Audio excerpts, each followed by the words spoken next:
ধেয়ে আসছে শক্তিশালী বৃষ্টি বলয়। কতটা ভয়ঙ্কর হবে ঘূর্ণিঝড় দেখে নিন। আবহাওয়া অধিদপ্তরের ঘোষণা অনুযায়ী ৩০ মে উপকূলে আঘাত হানতে পারে ঘূর্ণিঝড় শক্তি।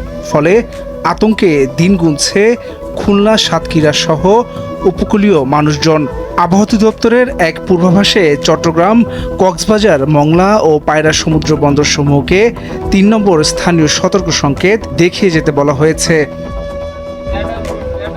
ঘূর্ণিঝড়টি বাংলাদেশের দিকে এগিয়ে আসলে উপকূলীয় এলাকায় ঝোড়ো হাওয়া, ভারী বৃষ্টি এবং জলোচ্ছ্বাসের আশঙ্কা রয়েছে। এতে মানুষের জীবন ও সম্পদের ক্ষতির ঝুঁকি বাড়বে।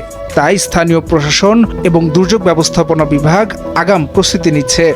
আবহাওয়া অধিদপ্তর জানিয়েছে, ঘূর্ণিঝড় শক্তি নিয়ে এখনো কোনো চূড়ান্ত সতর্কতা জারি হয়নি। তবে পরিস্থিতি পর্যবেক্ষণে রাখা হয়েছে। সময়মতো প্রয়োজনীয় নির্দেশনা দেওয়া হবে। বিশেষজ্ঞরা বলছেন, উপকূলীয় এলাকার মানুষদের এখন থেকেই সতর্ক থাকতে হবে। বিশেষ করে মাছ ধরার ট্রলার ও নৌকাগুলোকে নিরাপদ স্থানে রাখার পরামর্শ দেওয়া হয়েছে। এছাড়া ঘূর্ণিঝড় আঘাত হানার আশঙ্কায় যে কোনো সময় আশ্রয় কেন্দ্রে যাওয়ার মানসিকভাবে প্রস্তুতি থাকার কথা বলা হয়েছে। বিডব্লিউওটি আরও বলছে, মে মাসের তৃতীয় সপ্তাহে গভীর সাগরে চলাচলের ক্ষেত্রে বাড়তি সতর্কতা প্রয়োজন। তারা পরামর্শ দিয়েছে, এই সময়ে আবহাওয়ার আপডেট নিয়মিত অনুসরণ করতে হবে এবং প্রয়োজন হলে আবহাওয়া অফিসের সঙ্গে সরাসরি যোগাযোগ রাখতে হবে। এদিকে বঙ্গোপসাগরে লঘুচাপ সৃষ্টির শঙ্কার পাশাপাশি বাংলাদেশের দিকে ধেয়ে আসছে শক্তিশালী মৌসুমি বৃষ্টি বলয় ঝুমুল।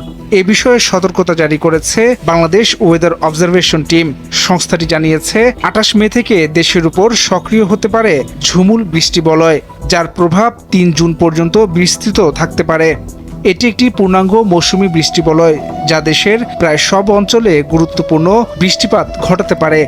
বিশেষত রংপুর, খুলনা, সিলেট, চট্টগ্রাম ও ময়মনসিংহ বিভাগে ঝুমুলের প্রভাব সবচেয়ে বেশি পড়তে পারে। এছাড়াও রাজধানী ঢাকাসহ বরিশাল ও রাজশাহী বিভাগেও উল্লেখযোগ্য বৃষ্টিপাত ও ঝোড়ো হাওয়া হতে পারে।